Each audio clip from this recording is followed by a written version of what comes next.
Қайырлы кеш, құрметті әріптестер. 10 сыныпқа арналған креативті жиі қосылған құндылықтар қосылған осы мамыр айында керемет ашық сабақ дайын. Бұл жерде аттестацияны өтетін, мына категориядан өтетін әріптестерге өте керемет ашық сабақтарымыз бар. Барлық тақырыптар десек те болады, 5-тен 10 сыныптарға дейін. Сабақтың тақырыбы векторлардың скаляр көбейтіндісі. Оқу мақсаты 14-8 координаталық түрдегі векторлардың скаляр көбейтіндісі формуласын білу және есептер шығаруда қолдану. Бізде мамыр айы бірлік және ынтымақ айы. Ынтымақ бұзылмайтын қорған, қосылып еккен ағаш орман. Осы екінші аптаның дәйек сөзі. Нері жасанды интеллект көмекшісін тыңдап, құндылықтарға қатысты сөйлемдерді анықтайды. Ынтымақтастық ахуалды орнату жүйе арқылы жүзеге асырылады. Асықтар әдісі арқылы 3 топқа бөлінеміз. Мына жерге бүйтіп қойып қойсақ та болады асықтар әдісін. Одан кейін үй жұмысын тексеру кеңесі арқылы үй жұмысын тексереміз. Қайталау білім айнасы я жоқ әдісі арқылы жүзеге асырылады. Одан кейін практикалық әдіс арқылы топтық тапсырмалар орындалады. Алтын сандық әдіс арқылы жеке жұмыс орындалады. Оқулықпен жұмыс. Одан кейін жасанды интеллект құпия сандық әдісінде математика функционалдық сауаттылық тапсырмасын орындайды. Мына өте керемет функционалдық сауаттылық есебі оқысаңыздар болады. Одан кейін сергіту сәтінде мынандай есептер алдым шырпыға байланысты, сосын логикалық заңдылық, яғни 10 сынып болғаннан кейін мат сауаттылық есебін алдым. Ең соңында семантикалық карта әдісі арқылы сабақты бекітуді алдым әріптестер. Енді слайдын көрсетейін.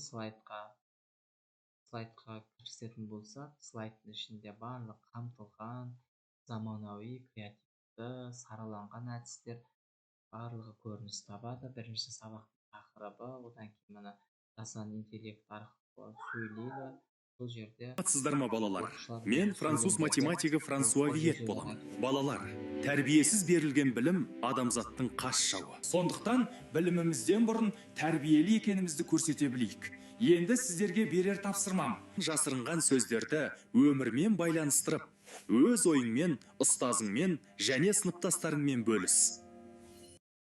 Осылай шығады, осы сөздерді айту керек. Сіздер ма балалар? Одан кейін мына жерде мамыр айының құндылығы, бағалы ақшалары көрсетілген. Енді топқа бөліну, былай асықтарды басса, оқушылар топтарға жайғасатын болады. Асықтар әдісі арқылы үй жұмысын тексеру кеңесі әдісі арқылы былай жауабы шығады. Өте керемет әдістер. Одан кейін я жоқ деген әдісті қолдандым. Мына тұжырымдардың үшеуі дұрыстап, біреуі қате. Мына жауап деген бассаң, дұрыс деп шығады. Егер қате болса, қызыл X болып шығады. Одан кейін мына практикалық әдіс арқылы топтық тапсырмаларды орындайды, оның жауаптары. Одан кейін алтын сандық әдісі арқылы мына есептерді шығарады, жеке басады. Бәрін бірден басып қалған. Тақтада бір оқушыны шығарыңыз, қалғандары орындатып шығарсын. Солай келесі екінші оқушыны шығарды. Орындатқызасы өте керемет, жүйеге жатады. Одан кейін мына әжемен, яғни сәлеметсіңдер ме балалар? Мен сендерге алтын сандық әкелдім. Ішінде тапсырмалар жасырылған. Мына сандықты басса, мына есеп шығады. Яғни функционалдық сауаттылық, дрон қозғалысы, қалада жеткізу қызметі дрон арқылы жүзеге асады. Яғни қазір доставкалардың көбісі дрон арқылы жүзеге асып жатыр ғой. Дронның қозғалыс бағыты мен жел бағыты векторлармен берілген. Дрон бағыты А векторы 5-2, ал жел бағыты Б векторы 3-6. Сұрақ: дрон мен жел бағытының скаляр көбейтіндісін табыңыз. Жел дронға көмектесіп тұр ма, әлде кедергі келтіре ме? Неліктен? Егер жел бағыты дрон бағытына перпендикуляр болса, не өзгерер еді? Осы жағдайда дронның энергия шығыны қалай өзгереді? Яғни оқушылар шығарады, мына жерде жауаптарын бәрін жазып қойдым. Толық оқушылар сайрап тұрып айтса, керемет нәтижеге жетесіз деп ойлаймын әріптестер. Одан кейін сергіту сәті, мына 10 сынып болған екен, заңдылықты алдым. Мат сауаттылық есебін алды. Енді керемет есептері шырпыны қозғалту арқылы.